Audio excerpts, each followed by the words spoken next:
From LinkedIn News, I'm Leah Smart, host of Everyday Better, an award-winning podcast dedicated to personal development. Join me every week for captivating stories and research to find more fulfillment in your work and personal life. Listen to Everyday Better on the LinkedIn Podcast Network, Apple Podcasts, or wherever you get your podcasts. Did you know that small and medium businesses make up 98% of the global economy, but most B2B marketers still treat them as a one-size-fits-all?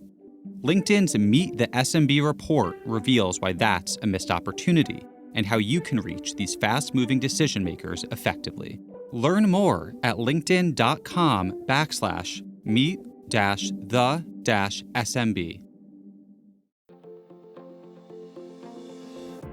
Hello, my friend, and welcome to another exciting episode of Negotiate Anything. Thanks for joining us today. With over 10 million downloads and listeners from more than 180 different countries, it's dedicated listeners just like you who have made Negotiate Anything the #1 negotiation podcast in the world.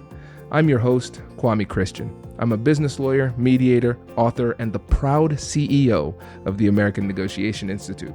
Now, before we get into today's insightful conversation, I have a golden opportunity for those of you who recognize the power of negotiation in your professional lives. Have you ever found yourself wishing that you could navigate those high-stakes conversations with more confidence? Or perhaps you're looking to empower your team with the art of persuasion and conflict resolution. At the American Negotiation Institute, we've crafted specialized keynotes and workshops tailored for those very needs. We've transformed the negotiation skills of professionals worldwide, and we're eager to do the same for you. We believe the best things in life are on the other side of difficult conversations, and our goal is to help you improve your lives and the lives of those around you, one difficult conversation at a time. Don't let another challenging conversation leave you second guessing. Click the link in the description to discover how we can help you find confidence in conflict, negotiate better deals, and have stronger relationships. Because in the world of business, every conversation counts. And now, without further ado, let's jump into the interview. David, thanks for joining us today. Oh, you're welcome. It's good to be here. Yeah, it's great to have you, my friend. So how would you get us started by telling us a little bit about yourself and what you do? Yeah, sure. So my name's David Feavearyear. I'm the Chief Procurement Officer at Pearson. I've also recently inherited real estate and FM, which is kind of interesting because future workplace is pretty topical right now. So really interesting to be in the middle of that, particularly with return to office and all of that kind of good stuff. But my background is commercial and procurement. So I started my career as a commercial manager, commercial director. So I used to negotiate contracts that we were selling to clients. So systems integration, managed service, outsourcing type contracts. And I was asked by the chief exec at one point to go across and help create a fledgling global procurement function at the company I was at, and that's how I moved across the table to the dark side, depending on your perspective. So I took all of the lessons that I'd learned when I was selling and negotiating contracts we were selling to customers, and effectively reversed that position. So poacher turned gamekeeper, or gamekeeper turned poacher, depends on your philosophy. Oh, that's great. That is great. And I know we have a lot of folks in procurement and in sales. And so that background is perfect for this show. And I'm really excited about this episode, David, because you are speaking the language of a lot of our clients who are procurement professionals. And so we're going to talk about the tripartite process of negotiation. And for the listeners who are not in procurement, do not leave here, okay? This is something that you're going to need to deal with too. And so David's going to talk about how it will apply on a large scale within a large company, but we're negotiating every day, as you all know. And so I want you to think about how this would apply to you. And so with that tripartite process of negotiation, we're going to cover what it means to negotiate with yourself through introspection, having that conversation internally. And then also from the procurement lens, negotiating with your internal team. So the people who are actually on your team. And then lastly, the external counterparty. And this is really great. And before we get into any of the specifics, David, how about you just start off with what were you considering when you thought about picking this topic, and why do you think it's so important for us to address these three parts of the process? Yeah, sure. So, I mean, I think when people tend to think about negotiation, they tend to think about negotiating with either a supplier if you're in procurement, or they think about negotiating with a potential customer if they're in sales. And so we tend to think about the thing that's external to the organization. And that seems to be where a lot of the focus is. And people tend to talk about being a great negotiator from that lens or from that perspective. But my experience actually is you have to start internally. So in order to negotiate anything effectively, you have to understand what it is you're trying to negotiate. And the great thing with negotiation is there's never an objective truth, right? So it's never that you've got the perfect deal, because the perfect deal doesn't exist. So the perfect deal only really exists in the eyes of the people that you're seeking to serve, which is typically the stakeholder groups that you represent, as it were. So if you don't start the discussion internally with your stakeholders to understand what good looks like, to set the boundaries, to set the parameters, to understand what they're trying to achieve, and to bring them on that journey, then you could be the most brilliant negotiator on the planet. But when you are sat opposite the supplier or the customer and you bring that deal back internally, you will never land that deal in the way that you imagined you might. And so you do yourself a disservice, I guess, by not doing that prep. And it becomes much harder to get the deal across the table. It becomes much harder to get it signed, because you've got that misalignment of expectations. And if you're not aligned internally, there's almost no chance of you being successful when you're negotiating externally with the supplier or the customer. And then I guess the third part of that is negotiating with yourself. And I see this happen all the time. You know, I talk to teams that say, you know, we can't do that because. Now, the best way of finding out whether you can do something is to try. Before you decide that it's way too hard, there's no way they're ever going to do that. Yeah, establish what the sensible parameters of that deal are, and then, you know, in some questions, just test it. You know, it's a pretty dynamic world at the moment. Things are changing at pace. Yeah, attitudes of suppliers and customers are changing all the time, and so if you've got a preconception as to what somebody will or will not accept, you're probably going to leave stuff on the table that actually, if you just ask the question and being open-minded and approach it in a slightly different way, you might actually be surprised at the answers. But I guess you've got to be careful that you don't ask for really crazy, outlandish stuff. But I think, you know, stepping back and going through that process, so, you know, first and foremost, agree and align internally about what it is you're trying to get done.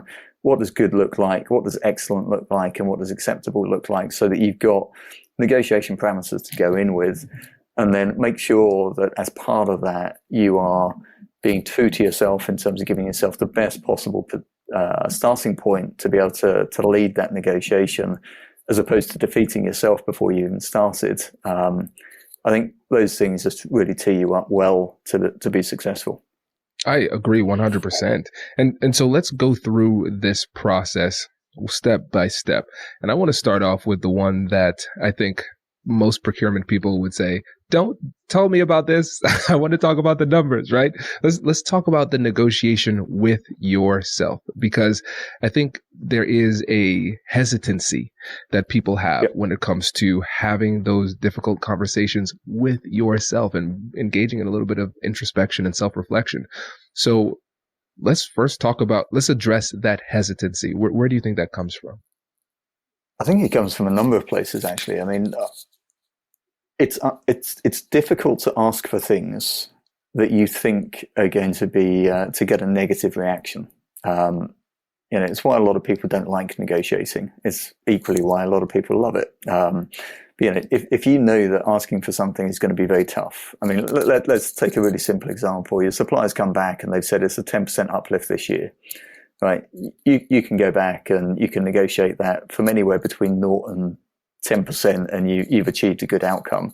So where do you set that bar? And I think, you know, determining where you start that conversation is going to have a material impact on where you end. So if you go in and set the expectation that 8% is reasonable, or even worse, you give a range and you say somewhere between 5 and 8%, for example, is where we'd want to land. well, guess what? You're always going to land at 8% in that instance. Yes. But equally, you've left somewhere between 0 and 5 on the table. So I think, some of this is just about, having the bravery, for want of a better word, to ask for the thing that you think is reasonable, and to test your arm and not to defeat yourself before you started, I think is a big thing. And some of it's insecurity, some of it's, negotiation can bring out some of our own insecurities in terms of the baggage that we bring to the table. Some of it can be about the relationship that you have with somebody. It's particularly from a supplier perspective. That's what everyone's trying to do. They're trying to build a relationship, so it makes having those hard discussions that much harder.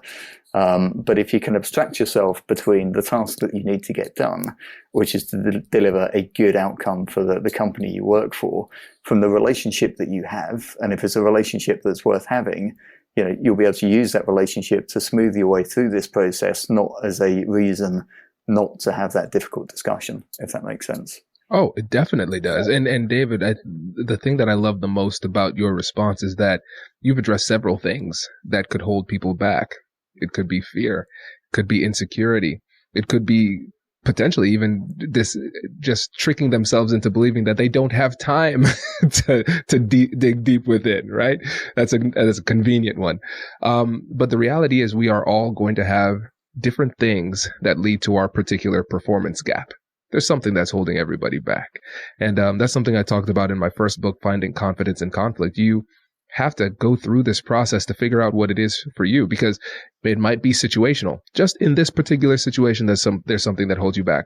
Or it might just be natural tendencies based on your personality type. For example, some people are more accommodating. Some people are more disagreeable and competitive. So we have to recognize that. There might be something that happened in your life. You had a bad negotiation for whatever reason. But whatever it is, you owe it to yourself, and ultimately you owe it to your team to go through that process, figure out what's holding you back so you can work on yourself and perform at a much higher level. Hello, my friends. Before we get back to today's episode, I want to ask you a question. Have you ever wondered how to elevate your team's negotiation game and how you can help the folks on your team have better, difficult conversations? At the American Negotiation Institute, we offer transformative keynotes and workshops tailored to empower professionals with top-tier negotiation and conflict resolution skills. Whether it's a keynote for your next event or hands-on training for your team, we've got you covered. Don't just negotiate. Master the art with the American Negotiation Institute. Click the link in the description to find out more. Elevate, negotiate, and succeed. Small and medium businesses don't have time to waste, and neither do marketers trying to reach them. On LinkedIn, more SMB decision makers are actively looking for new solutions to help them grow, whether it's software or financial services. Our Meet the SMB report breaks down how these businesses buy and what really influences their choices. Learn more at linkedin.com/meet-the-SMB. That's linkedin.com/meet-the-SMB. I think that's right, Kwame, and I think there are techniques that you can employ to try and help with that. So, it's very unusual for you to be in a circumstance where you're negotiating something that no one else has ever negotiated. So I think, having a strong network of people that you can bounce ideas off, using third-party advisory firms where it makes sense to get a sort of second opinion as to what good looks like. All of those things can help you to inform your starting position. And so again, if you're the type of person that naturally, takes a very conservative line, do a bit of research, help to establish a reasonable position and take that into the discussion, because it'll just help to overcome some of those things you've just described in terms of, natural inhibitors to success. Agreed. And I will say, I especially like the first thing that you said, where you are perhaps testing your network and more specifically looking at a third-party advisory firm. As a third-party advisory firm, David, I endorse that wholeheartedly. But it reminds me. There's a funny saying in the law. They say the lawyer who represents themselves in court has a fool for an attorney. And for me as a lawyer, that resonates because it's funny. I go to my lawyer and I say, hey, can you review these contracts? And I talk to them and they give me advice that I have given my other clients when I was practicing. And I said, what's happening? What is happening? It's perspective. I'm too close to the deal.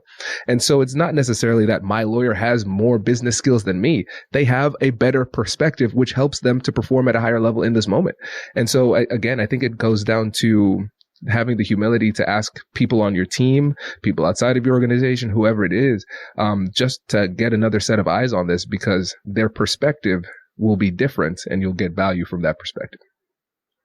I agree. And for your American listeners, there's a saying in the UK that I don't know if you have in the US called cobbler's children.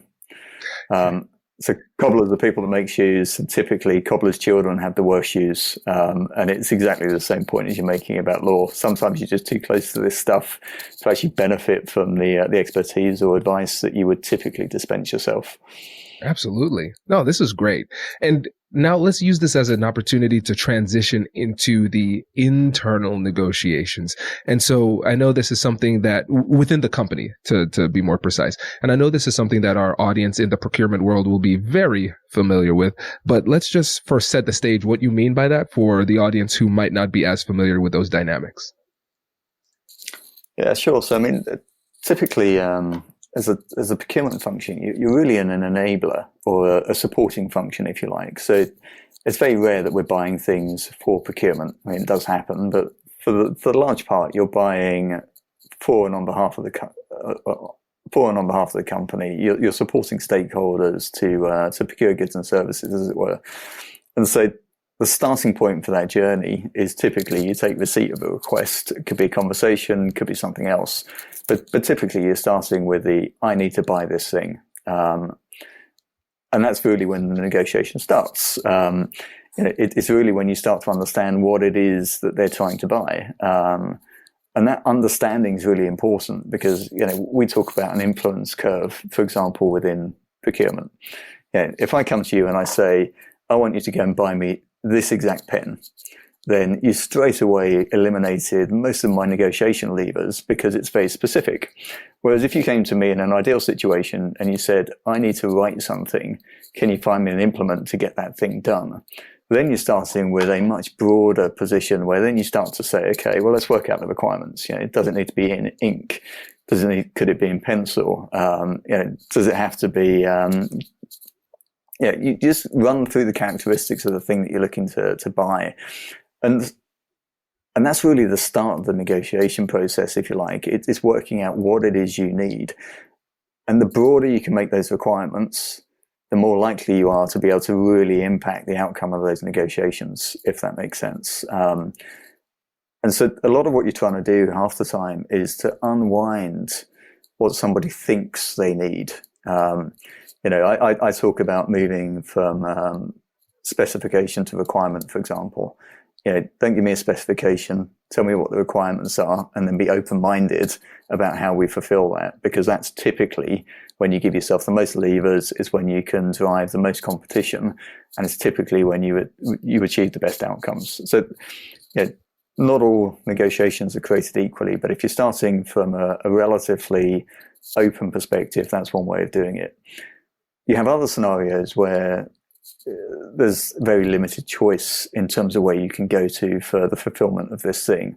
So if I come to you, for example, and say, I need Oracle licenses, then that's a very different position. There's a very set thing that we need to buy. We've probably already got a contract in place. There's already probably a precedent around the pricing that we have in place with that company. And so there you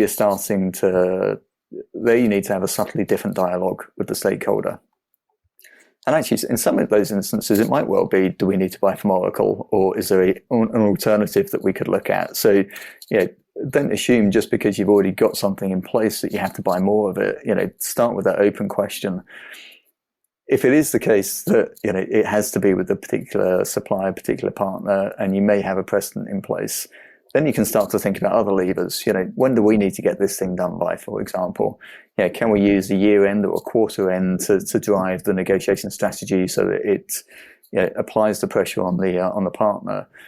Are there other reasons why we might need to move sooner? Are there other levers that we could pull? So, for example, would we be prepared to act as a reference site? Do they want to use our brand name in their advertising and logo? There's a list of levers that you can work your way down. But what you're really trying to do as a negotiator is to understand which levers you can agree with your stakeholders that you can then take into the negotiation once you're ready to have that external discussion. And all the way that you're doing that, you're building up a relationship, you're establishing credibility, you're hopefully establishing trust that you know what you can do, that you can help your partner. And you're also starting to set the boundaries and the parameters of what good looks like. So you start to establish in the minds of the stakeholder that you exist to serve, when you bring this thing back, what are they going to be happy with? What's going to cause them problems? And the sooner you can do that, I think the better placed you are to then start to think about how you engage externally. I love this. And I'm on board with everything, right? And so for the listeners, quick recap here. So for the procurement teams, they not only need to negotiate with the suppliers, the people who are trying to sell the big company things and negotiate that deal.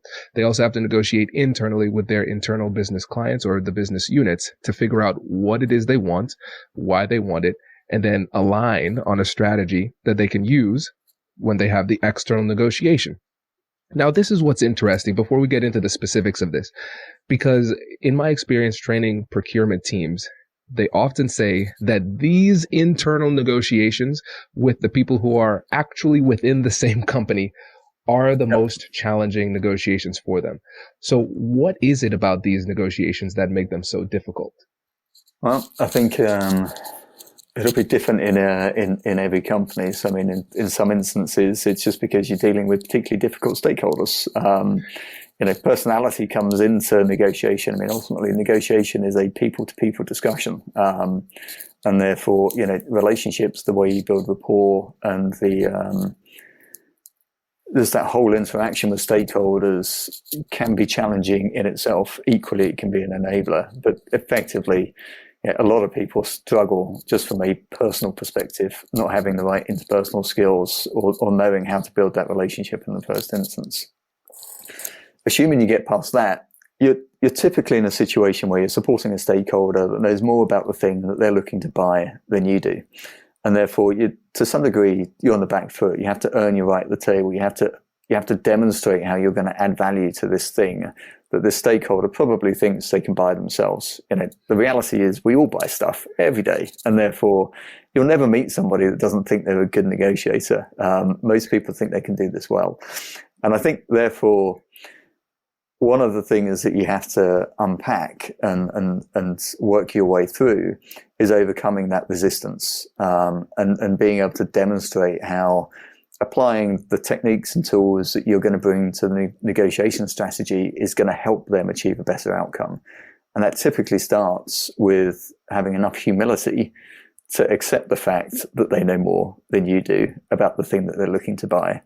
And hopefully getting them to the point where they have enough humility to accept the fact that you might be able to help them, however big or small that role may be. And if you can get to that point, that starts to grease the wheels in terms of making this a little bit easier. But typically, it's that intransigence that makes it very difficult to start that discussion. Oh, this is great. You're spot on. And I think one of the things that's so interesting about about what you said was the necessity of humility and how, of course, humility is a virtue. We should all be humble, but also humility is a legitimate negotiation strategy and tool in this instance. Because when you think about being a leader, not just leader of people, I like to think about it in terms of conversational leadership. So within these negotiations, we are leaders within the negotiation. We're showing people how they should comport themselves as we have this interaction. And I found it interesting, the sequencing of humility. Because what you're saying, and correct me if I'm wrong here, David, what we're saying is we need to first recognize that they are the experts in their domain. And then that will trigger them to recognize that we, the procurement experts, are the experts when it comes to actually handling the actual negotiation. But we have to give that respect in order to get it. And it makes it a lot easier for the conversation to flow from there. Absolutely. And I think it also just helps to set the parameters around, it's like any team. Understanding what each person brings to the party is typically the way of making your team bigger than the sum of the parts. And ultimately, that's what you're always trying to do, I think, when you have any team, either virtual or actual. You're trying to drive that performance through the strengths of each of those team members. 100%. And now I think this is a good time to segue into the final component, which I think a lot of people would have assumed would have been the entirety of this conversation, which is the big, clear, obvious negotiation with the external party. So in this case, in the procurement world, it's the supplier, right? And so when you think about those negotiations with the suppliers, what are the key elements of that negotiation that procurement professionals need to keep in mind? Yeah, I mean, I think the easiest way to negotiate is where you have competitive tension. So ideally, you want to leave your negotiation competitive for as long as you possibly can to eliminate as many of the levers as you can as you go through that process before you make a decision and you down select to whoever you're going to select. So the longer you can keep that competitive tension between two organizations or multiple organizations moving, the more likely you are to be able to drive a good outcome. And the reality is, if you've competed and you've competed well, whatever price you end up with is the best price that you could achieve. And you know that because you competed it. It's slightly different where you have a unilateral negotiation. So where you've only got one party that you're negotiating with, that's where you don't have that competitive tension. That's where you don't know whether a 60% discount is good versus a 75% discount, for example. And so in those circumstances, using the external network we talked about is really important. So trying to understand what good looks like, what other people have achieved in this space, that helps. But equally, that's where the internal negotiation becomes really important as well. So what does good look like for us? What is it we need to achieve, either because we need to hit a budget, a time scale, we may have other limitations, we may have other things that we need. What does good look like for us? And knowing that going into the negotiation helps you to decide where you set your starting point, but equally kind of where you want to finish. And I think it's probably worth talking about that starting point because my view on things is really simple, which is I'd always sooner play a straight bat in a negotiation, and I'd like to think I'm known for it. So if I say I need something, it's because I need it. And if I ask for something, it's not because it's outrageous. It's because there's a reason and a rationale behind what I've asked for. And that enables me to do a couple of things. It enables me to earn trust and respect with those partners over time, because ultimately we want to work with these people. That's why we're doing business with them. And secondly, whilst people talk about a win-win, which I think is probably a bit of a misnomer, what you don't want is a situation where somebody feels they've been screwed. If you're going to take a really aggressive hard line with somebody that's backed into a corner and they feel they're giving you something that is unnatural to them, that they don't want to give, I think you have to be really confident that you can answer affirmatively to two questions. One, you have to be confident that you're the smartest person in the room. And secondly, you have to be confident that you're never going to have to ask that person for a favor. And unless you can answer yes to both of those questions, you should not drive the negotiations to that point. And I can tell you, I've never met the person yet that can answer yes to both. So you're much better off just negotiating a position that's fair and reasonable and playing a straight bat than you are trying to be overly clever and box someone into a corner. I agree. But to me, one of the things that's so interesting is, why is that so rare? Why is that such a rare thing? Because I think a lot of people over-strategize, outthink themselves, and put themselves in a bad position and damage the relationship in the process. So what you talked about was making sure that the other person doesn't feel like you took advantage of them, and being a straight shooter, not playing games, not trying to be Machiavellian or manipulative, just saying what I need and why, and then trying your best to get a good deal done. What is it about that simple strategy that is so difficult for people to implement on a consistent basis? I actually think part of it comes down to both of the two things that we talked about prior to that. So one is an insecurity. So this kind of fear that you've left something on the table, that you could have done a better deal, that you're going to talk to somebody in a week's time and they're going to tell you about this deal that they got that's infinitely better than yours. So part of it is an insecurity and a lack of confidence that you trust the process and you've got a good outcome. And the second is because you're under pressure from your stakeholders because they want this outcome that was never going to be achievable. And therefore you start asking for things that are either unrealistic or unachievable in the circumstances. And so this is why I think it's so important to think of it as a tripartite process, because that very last piece of your negotiation that determines success or failure is ultimately going to hinge on your ability to have negotiated with yourself effectively and to have negotiated and set the standards internally successfully. Oh, this is great, because we always talk about the importance of having alignment within your team, within your strategy, the strategy of the people that you're the people who are on your team you're negotiating with, and then your internal stakeholders who may or may not be at the table. But that internal side within yourself, that's often overlooked. So we have to have layers upon layers of internal alignment. So internal alignment within ourselves as an individual person, internal alignment within our own organization, in order for us to move in synchrony and approach this negotiation in a coordinated fashion. And again, very overlooked, but very fundamental. And I want to go back to one of the things that you talked about, where you talked about the necessity of competitive tension. And so let's assume people don't know what that means. Let's just break this down and talk about how that leads to more leverage at the negotiation table. Yeah, I mean, I can give you a personal example actually. So we went on holiday to Marrakesh a few years back, and I was desperately trying to buy T-shirts. And if you've ever negotiated in Morocco, you'll know that it's a dark art, and the street hawkers, etc., are very, very good at it. So they start high. You feel like you've got a good deal because you got 20% off. But I remember negotiating really hard in one particular shop, and every time I got to a point where I said, "That's it, I'll look elsewhere," the shop owner would come after me, drag me back into the shop and tell me, have another cup of tea and we'll talk about it a bit more. And I knew I had the best deal at the point where he let me walk out the shop. And competitive tension is all about understanding that you can buy something from somewhere else. And you really want to use that process to understand what the best price is for you in the circumstances, given the thing that you're looking to buy. And you can only really do that where you've got, multiple options.